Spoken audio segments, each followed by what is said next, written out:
আসসালামু আলাইকুম ভিউয়ার্স, নতুন আরেকটি ভিডিওতে আপনাকে স্বাগতম। আপনারা হয়তো অনেকে জানেন, আবার হয়তো বা অনেকে জানেন না যে পল্লী বিদ্যুৎ সমিতি থেকে একটি জব সার্কুলার পাবলিশ হয়েছে এবং এটি বিভিন্ন জেলা থেকে হয়েছে। আপনারা চাইলে বিভিন্ন জেলা থেকে আবেদনগুলো করতে পারেন। তো আজকে আমি মূলত আলোচনা করব এই পল্লী বিদ্যুৎ সমিতি যে জব সার্কুলারটি পাবলিশ হয়েছে এটি সার্কুলার সম্পর্কে আলোচনা করব এবং এটি কিভাবে আবেদন করতে হয় সেটি আপনাদের দেখিয়ে দেব এবং আবেদন ফি কত সেটি আপনাদের দেখিয়ে দেব এবং কোন কোন জেলার বাসিন্দারা আবেদন করতে পারবেন সেটি আপনাদের দেখিয়ে দেব।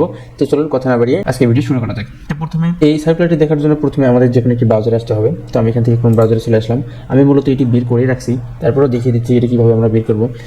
যে কোনো একটি ওয়েবসাইটে এসে এখানে লিখুন পল্লী বিদ্যুৎ বিডি জব 2025। আসার পর এখানে যে প্রথম যে ওয়েবসাইটটি আসবে বিডি জব, এখানে আপনারা ক্লিক করে দেবেন। ক্লিক করার পর আপনাদের এই ইন্টারফেসটা শো করবে।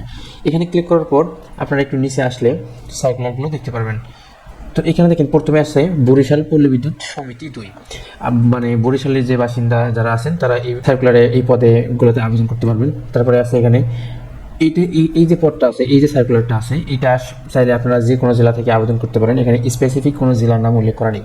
নিচে একটু স্ক্রল করলে এখানে দেখেন ময়মনসিংহ পল্লী বিদ্যুৎ সমিতি 2, এখানে আপনারা চাইলে এখানে ময়মনসিংহের বিভাগের যে বা যারা আবেদন করতে চান তারা এখানে আবেদন করতে পারেন। আবার একটু স্ক্রল করে নরসিংদী আছে, নরসিংদী বিভাগের যারা অ্যাপ্লাই করতে চান তারা এই পদে আবেদন করতে পারেন। তো এখানে মূলত আমি দেখাবো সারা বাংলাদেশ থেকে যে কোনো বিভাগ থেকে বা যে কোনো জেলা থেকে আপনি আবেদন করতে পারবেন। বিশেষ করে এই যে সার্কুলারটি আছে এই সার্কুলারে আপনারা যে কেউ আবেদন করতে পারবেন। তো এই সার্কুলারে কিছু পদ দেওয়া আছে। এই সার্কুলারে 3টি পদ দেওয়া আছে। একটা হলো সহকারী জেনারেল ম্যানেজার, এটা হলো সহকারী জেনারেল ম্যানেজার। এখানে পদ সংখ্যা আছে 58টি এবং এখানে 32 বছর পর্যন্ত ওনারা নিবে। এখানে কি লাগবে? বিএসসি অথবা degree electrical and electronics engineer, মানে যে শিক্ষাগত যোগ্যতা, এই শিক্ষাগত যোগ্যতা এখানে দেওয়া আছে, বেতন এখানে দেওয়া আছে। তারপর নিচে যে পদটি আছে এটা হলো, এটাও সহকারী জেনারেল ম্যানেজার, কিন্তু এটা হলো অর্থ হিসাব অথবা অর্থ রাজস্ব। এখানে পদ 6টি, শিক্ষাগত যোগ্যতা এখানে দেওয়া আছে, এখানে বেতনের গ্রেড দেওয়া আছে। তো আপনারা চাইলে এখানে যে কোনো পদে আবেদন করতে পারেন আপনার শিক্ষাগত যোগ্যতা অনুযায়ী। এখানে আবেদনের যে আবেদনের চার্জ হলো, তো এখানে আবেদনের ক্ষেত্রে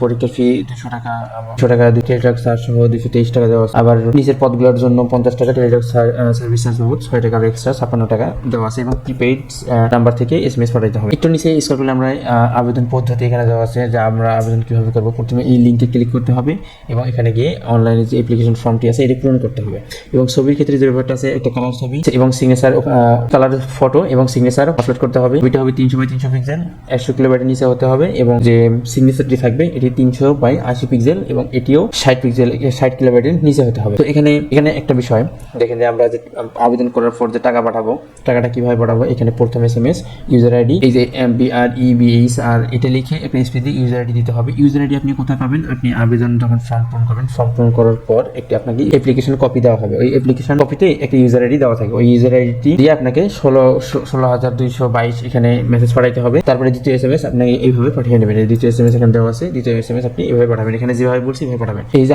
আবেদনটা চলছে, এটা লাস্ট ডেট হচ্ছে 28 নভেম্বর পর্যন্ত। 28 নভেম্বর বিকেল 5টা পর্যন্ত চলবে। 5টার পরে আবেদন করলে কিন্তু আর আবেদন হবে না। এবং এই যে সার্কুলারটি ছাড়ছে, এই সার্কুলারটি আবেদন পদ্ধতি হলো অনলাইনে, মানে আপনি অফলাইনে আবেদন করতে পারবেন না। এটা শুধুমাত্র অনলাইনে আবেদন করা যাবে। চলুন এখন আমি আপনাদের আবেদন প্রক্রিয়াটি দেখে যে আমরা কিভাবে আবেদন করব এবং আবেদন লিঙ্কটি আপনি কোথা থেকে পাবো। নিচে স্ক্রল করলে আপনি দেখতে পারবেন যে এখানে যে অ্যাপ্লাই অনলাইন একটা কথা লেখা আছে। অ্যাপ্লাই অনলাইন এখানে ক্লিক করার পর এখানে যে ইন্টারফেসে শো করতেছে, এই ইন্টারফেসে দেখেন দুইটি কথা লেখা আছে। একটা হচ্ছে অনগোয়িং সার্কুলার আর একটা হচ্ছে প্রিভিয়াস সার্কুলার। এখানে প্রিভিয়াস সার্কুলার মানে অতীতে যে আবেদনগুলো হয়ে গেছে, মানে যে আবেদনগুলো এক্সপায়ার্ড হয়ে গেছে, এই আবেদনগুলো এখানে দেওয়া। আর অনগোয়িং সার্কুলার হচ্ছে বর্তমান চলমান যে সার্কুলারটি আছে সেই সার্কুলারটি এখানে দেওয়া। তো আপনারা এখানে কোথাও ক্লিক করবেন না। এগুলো দেখেন যে 2022 সাল, 2023 সাল, 2024 সাল, আবার 25 সালে 14 মে, মানে এগুলো এক্সপায়ার্ড হয়ে গেছে, শেষ হয়ে গেছে। আর এটা যে বর্তমান শুরু হয়েছে 3 নভেম্বর থেকে, এখানে আমরা ক্লিক করে দেবো। ক্লিক করে দেওয়ার পর আপনারা যদি এই সার্কুলারটি আরেকবার দেখতে চান এখান থেকে ক্লিক করে আবার দেখতে পারেন। তো আমি এখানে সরাসরি অ্যাপ্লিকেশন ফর্মে ক্লিক করবো, কারণ আমি সার্কুলারটি দেখে এসেছি। তো অ্যাপ্লিকেশন ফর্মে ক্লিক করে দিলাম। তারপরে এখান থেকে আমরা এখানে টিক মার্কটা তুলে দেবো। তুলে দেওয়ার পর নেক্সটে ক্লিক করবো। নেক্সটে ক্লিক করার পর এখানে যে আপনি যে পদে আবেদন করবেন, আপনি যদি এই যে জেনারেল ম্যানেজার, অর্থ হিসাব অথবা রাজস্বতা এটাতে আবেদন করেন, এখানে ক্লিক দিবেন। যদি নিচেরটাই আবেদন করেন তো আপনার নিচেরটাই ক্লিক করে দেবেন, মানে আপনি যে পদে আবেদন করবেন এই পদগুলো আপনাকে এখানে সিলেক্ট করে নিতে হবে। তো আমি নিচেরটাই আবেদন করবো, এখানে ক্লিক করে দেওয়ার পর এখানে দেখেন একটা ইন্টারফেস শো করতেছে। এখানে প্রথমে হচ্ছে পোস্ট নেম। আপনি চাইলে আরেকবার শিওর হয়ে এখানে আপনার পোস্ট নেমটা আপনি যে পদে আবেদন করতেছেন সেই পদটা এটা কিনা এটা দেখতে পারেন। আর নিচে একটা বিষয় দেওয়া আছে ইয়েস অথবা নো। প্রিমিয়াম মেম্বার মানে যারা প্রিমিয়াম মেম্বার আছে তারা আসলে ইয়েস দিবেন, যারা যারা প্রিমিয়াম মেম্বার নেই তারা নো করে দিবেন। তো আমি যেহেতু সাধারণ আমি এখান থেকে নো করে দিলাম। নো করে দেওয়ার পর এখান থেকে নেক্সটে ক্লিক করে দিবেন। নেক্সটে ক্লিক করে দেওয়ার পর এখানে অ্যাপ্লিকেন্টস নেমটা লিখে দিবেন। মানে অ্যাপ্লিকেন্টস নেম হচ্ছে মানে যিনি আবেদন করবেন তার নাম লিখতে হবে, তার নাম বাংলায় লিখতে হবে, আবেদনকারীর বাবার নাম লিখতে হবে, এখানে আবার বাবার নাম বাংলায় লিখতে হবে, এখানে মায়ের নাম দিতে হবে। দেওয়ার পর এখানে ডেট অফ বার্থ দিতে হবে। ডেট অফ বার্থ দেওয়ার ক্ষেত্রে এখানে কিন্তু প্রথমে মাসটা আগে আসে, তারপরে দিনটা পরে যায়, মাঝখানে থাকে, তারপরে ইয়ারটা যায়। তো এখানে রিলিজিয়ন, জেন্ডার এগুলো এইভাবে সকল কিছু আপনারা আপনাদের তথ্য অনুযায়ী সুন্দরভাবে পূরণ করবেন। পূরণ করার পর এখানে কেয়ার অফ মানে আপনার দেখাশোনা কি করে, নিজেই করেন কিনা, আপনার মা বাবা ভাই কেউ করে কিনা, তো এখানে ওনার নামটা দিবেন। বর্তমান ঠিকানা, স্থায়ী ঠিকানা, আপনারা চাইলে এখানে বর্তমান ঠিকানা অথবা স্থায়ী ঠিকানা আলাদা আলাদা দিতে পারেন, আবার একই দিতে পারেন। তো আপনি যদি একই দিতে চান এটা পূরণ করার পর এখান থেকে এই সেম অ্যাজ প্রেজেন্ট অ্যাড্রেস মানে প্রেজেন্ট অ্যাড্রেস অনুযায়ী পার্মানেন্ট অ্যাড্রেস যদি দিতে চান তাহলে এই বাক্সটা এখানে টিক মার্ক দিয়ে দিবেন। তারপরে এখানে এসএসসি, এইচএসসি এবং গ্র্যাজুয়েশন দিতে হবে। পরে এখান থেকে আসার পর এখান থেকে আপনারা বলতেছে do you have computer literacy, আপনি কি কম্পিউটার পারেন কিনা।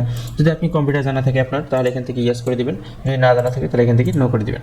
নো করে দেওয়ার পর এখান থেকে যে ভেরিফিকেশন কোডটা আছে এই কোডটা দিয়ে আপনাকে সাবমিট করতে হবে। সাবমিট করার পর আপনাকে ছবি অ্যান্ড সিগনেচার আপলোড করে দিয়ে অ্যাপ্লিকেশন কপিটি ডাউনলোড করে নিতে হবে। এই হচ্ছে পল্লী বিদ্যুৎ সমিতির যে আবেদন এবং আবেদন করার প্রক্রিয়া।